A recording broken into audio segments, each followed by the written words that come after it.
trade. Of course, in real life, you don't really need currency for trade, but in the game Civilization, you do.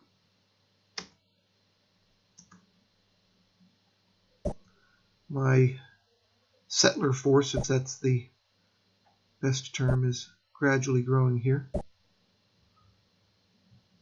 Doesn't mean that I'm going to stop building them, but I'm in a slightly more secure position now.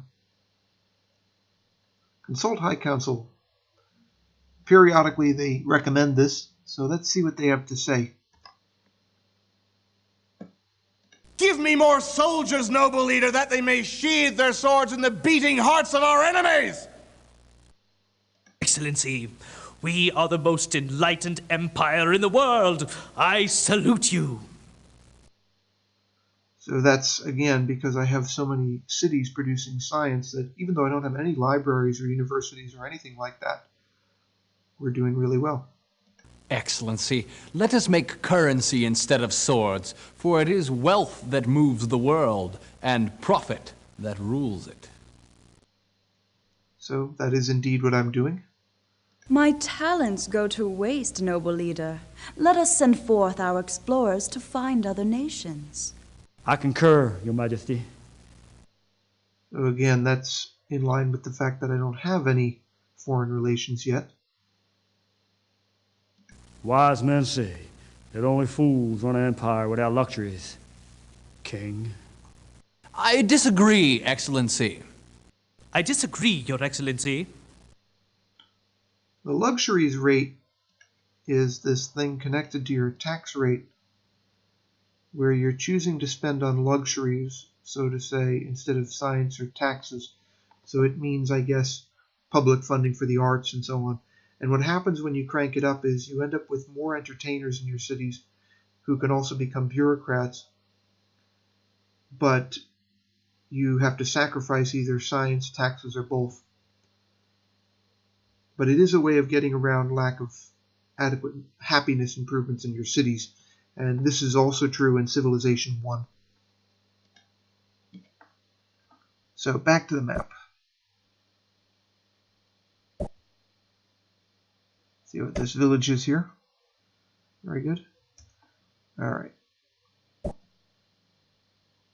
So, they recommend that I build another city, and that is exactly what I will do.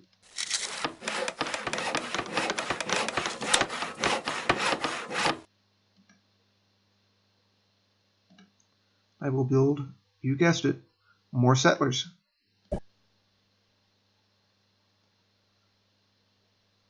See, what happens is the number of settlers you have in your population increases exponentially if you take this approach, because you're producing cities at the fastest possible rate.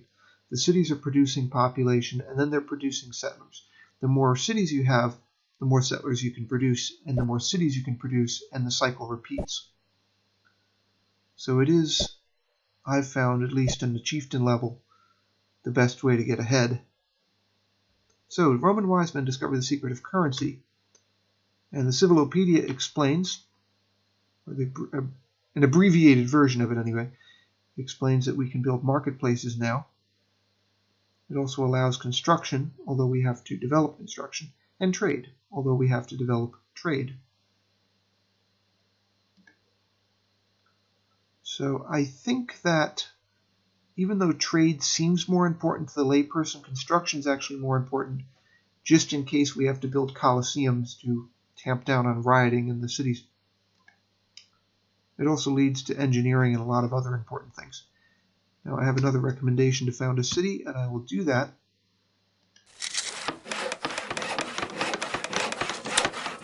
Okay, more settlers. Okay, more settlers here. And hopefully this exponential growth will continue.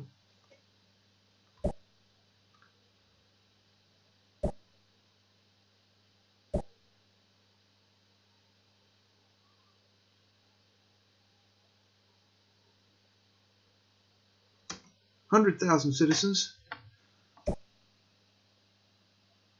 I did a bunch of test runs before this, and it feels like it's progressing slowly, but I think that's because I'm mentally getting ahead of myself here.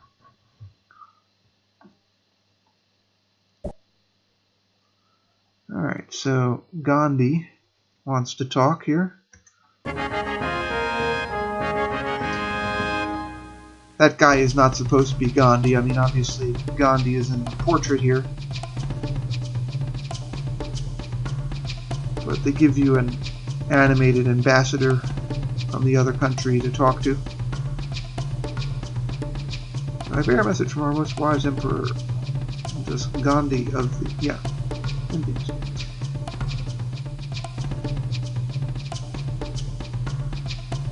We know you have knowledge of horseback riding. Give us the secret at once or face the consequences. Actually, what this usually means is that they're weak, that they don't have it, and that they don't have anything to trade with you. This gives you a rough impression of their military power over here, these two spears, which means they're not very powerful. And you look at the technologies, they're very limited. So I'm going to ignore them for now. See, they immediately offer peace, because they're pretending, they were bluffing, that they were powerful. Now, of course, this is the ancient world, so this peace treaty may very well be temporary. We'll see what happens. This may be exactly the situation as the last game where I have to conquer India.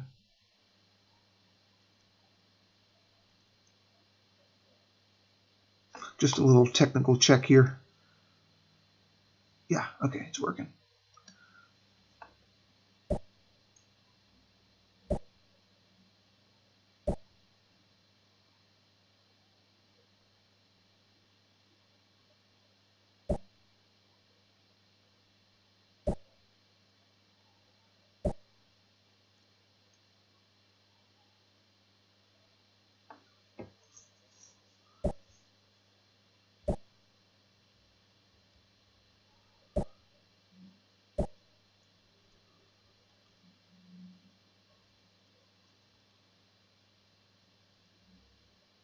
They're telling me defend your cities with at least one, preferably two, good defensive units.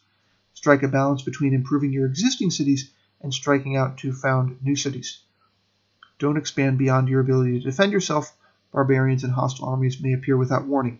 What they're not telling you here, which is the same as in Civilization 1, is that if you do not build as many cities as possible, as early as possible in the game as possible, you will be overrun, typically.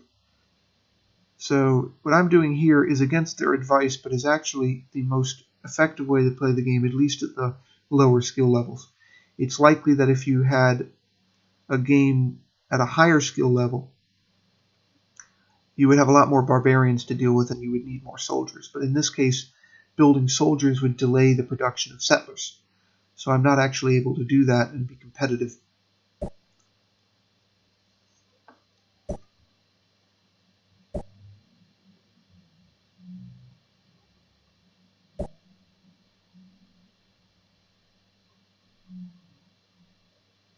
However, now that I have a lot of settlers, I should start to build up my capital. So the first thing that I will want will be a barracks to build veteran units, and I can switch the production to a military unit if I'm suddenly confronted with a threat.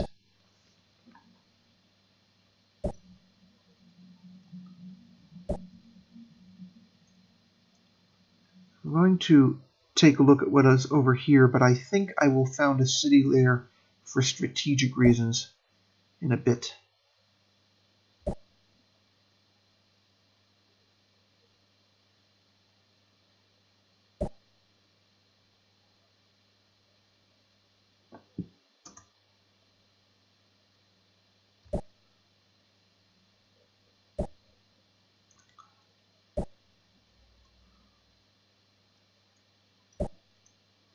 I'm trying to avoid the zones of control here, of course. So, construction gives you the potential to develop bridge building, engineering, and so on, which lead to a lot more than simply those things